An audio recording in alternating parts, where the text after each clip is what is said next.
So I'm late to shooting this video. I decided to shoot midway through because I'm getting some really great finds. I'll bring you guys in. Alright everyone, I decided to bring you back in. We are halfway through the box when I found right here. Look at how beautiful that is. That is a 1956. Oh my gosh, you do not find them in this condition, especially in rolls. Look at the quality on that. You can even see steps. So 37 million minted, I believe. So this is an excellent find. So I'll bring you guys back when I find more. This is awesome. Bringing you guys back of that gem of a 1956. I mean, look at this thing. So detail is still pretty nice. So you can see some steps, possibly 4 or 5 steps there, but still, oh my gosh. So that is a great find. We'll see what else we can get. So I'm updating you of what I didn't record before I started to bring you guys back in. Earlier rolls ended up with a couple foreigns, a 85 Canadian, 2017 $1 peso, a low mintage 2009D, a really nice shape 2005, and these guys, a 56, 57, a 54S, two, this one is a 44 and 45P wartime silver, and the one I just showed you, the 1956 gem. So we are doing pretty well. I'll start recording a bit more and I'll show you guys it. Look, we have the very next roll, 1957 D. So this is a hot box. Let's see what else we can find. Guys, we got another keeper in the next few rolls. 1959. Let's see which one it is. That is gonna be, it's gonna be a D. Alright, let's keep popping through these.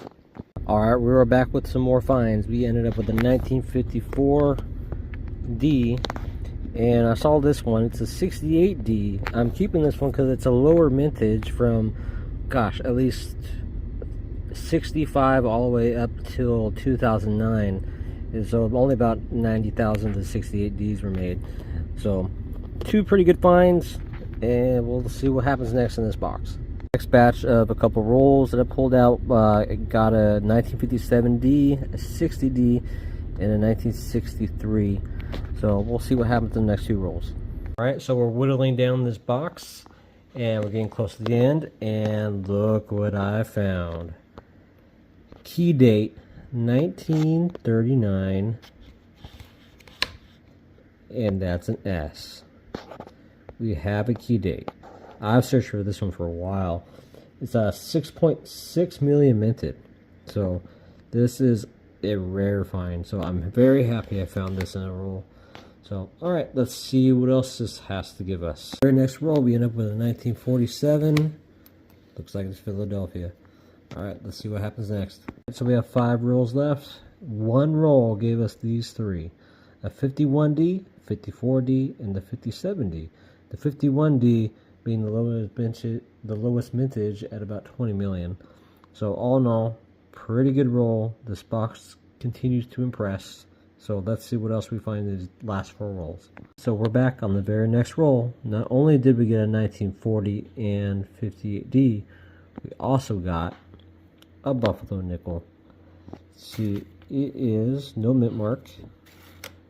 It is a 1937. Pretty decent shape too. So, alright, we got 3 rolls left. Let's see what other goodies we can get. That's the last roll. Last but not least, we got a 1957 Denver. Well, that's it for that box. We have another one later on down the road, and I'll be back in a moment with a recap. Before I get started with this recap, just want to let you guys know the reason why my videos are sporadic and the locales are sporadic is because when you have kids, it's difficult to find time, and sometimes you run out of battery, you know, all the other factors factor in. So with that being said, let's continue on. We ended up with this 1956, pretty much uncirculated. Really nice example. I like that one. Yeah, actually this one also had, you can see steps like you saw in the video. A 59D that I found, really good shape. Another 59 and a 59D. It looks polished, like someone's been messing with it, but it's a keeper anyway. Then I ended up with a 45 Philadelphia silver wartime nickel. And then we end up down here to a 44 Philadelphia silver wartime nickel, a Buffalo nickel, 1937, and then the highlight, my favorite, 1939S. Lowest, one of the lowest mintages of this era for the Jefferson nickels, 6.6 million. So really good. Great hunt. And we'll see you guys on the next one.